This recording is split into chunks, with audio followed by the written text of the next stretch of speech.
ഹിമകുന്ദമൃണാളാഭം ദൈത്യാനാം പരമം ഗുരും സർവശാസ്ത്രപ്രവക്താരം ഭാർഗവം പ്രണമാമ്യഹം. സർവശാസ്ത്രങ്ങളുടെയും പ്രവക്താവായ, വിശേഷിച്ച് സംസാരിക്കാൻ പ്രാപ്തിയുള്ള അസുരന്മാരുടെ ആചാര്യൻ ആ ശുക്രനെ ഞാൻ നമസ്കരിക്കുന്നു. പ്രിയമുള്ള പ്രേക്ഷകർ, ശുക്രൻ തൻ്റെ നീചരാശിയിലേക്ക് പ്രവേശിക്കുകയാണ്. നാം പറയാറുണ്ട് ഏത് കയറ്റത്തിനും ഒരു ഇറക്കമുണ്ടെന്ന്. ശുക്രൻ്റെ ഉച്ചക്ഷേത്ര മീനത്തിലാണ്. അതൊക്കെ കഴിഞ്ഞ് ശുക്രനിത തൻ്റെ നീചക്ഷേത്രത്തിലേക്ക്, ഉച്ചക്ഷേത്രത്തിൻ്റെ 7ാമത്തെ രാശിയിലാണ് ആ ഗ്രഹത്തിൻ്റെ നീചരാശി വരുന്നത്. ശുക്രൻ്റെ ഉച്ചക്ഷേത്രം മീനത്തിലാണ്. ഇവിടെ കന്നിയിലാണ് ശുക്രൻ്റെ നീചക്ഷേത്രം എന്ന് നിങ്ങൾ അറിയുക. ശുക്രനെ കൊണ്ടാണ് ഭൗതിക സുഖവുമായി ബന്ധപ്പെടുന്ന എല്ലാ വിഷയങ്ങളും നാം ചിന്തിക്കേണ്ടത്. സ്ത്രീകൾ, ആഭരണങ്ങൾ, ഭൗതിക സുഖം, നല്ല ഭക്ഷണം, നല്ല സുഹൃത്തുക്കൾ, യാത്ര, all material part of life. ഭൗതിക സുഖത്തിന് എന്തൊക്കെയുണ്ട് അതിൻ്റെയൊക്കെ കാരകനാണ് ശുക്രൻ എന്നറിയുക. ശുക്രൻ അനിഷ്ടസ്ഥനായാൽ വലിയ പ്രയാസങ്ങളുണ്ടാവും. പലരും സ്ത്രീ വിഷയത്തിലൊക്കെ പെട്ടുപോകും. പലരുടെയും ബന്ധങ്ങൾ, ഫാമിലി ലൈഫ് തകർന്ന് തരിപ്പണമാകും. ദാമ്പത്യത്തിൽ ധാരാളം ഈ ശുക്രൻ ഈ രാശിയിൽ നിൽക്കുന്ന, കന്നി രാശിയിൽ നിൽക്കുന്ന 32 ദിവസം കേസുകളൊക്കെ ധാരാളം വരും.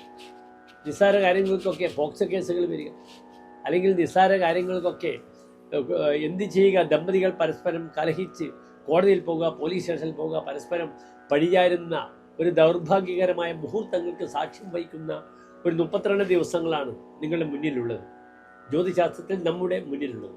ശുക്രൻ എപ്പോഴാണ് മാറുന്നത്? ശുക്രൻ ഓഗസ്റ്റ് 1-ാം തീയതി മാറി.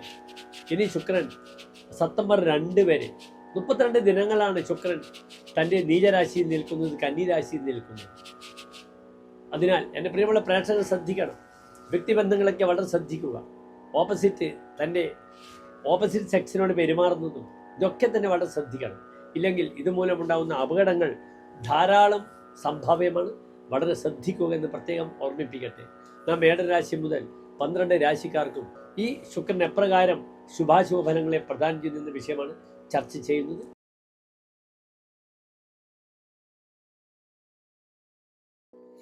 മകംപുരം ഉത്രം നക്ഷത്രത്തിൻ്റെ ആദ്യത്തെ 15 നാഴിക വരുന്ന 2 നക്ഷത്ര സമൂഹം.